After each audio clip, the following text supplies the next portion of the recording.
Na më thënë që nuk lejoj më betonizimin e Bregdetit.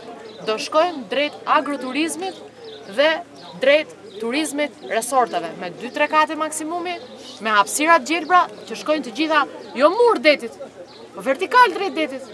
Shikohet deti. Në Durrës nuk shikon më detin njeri.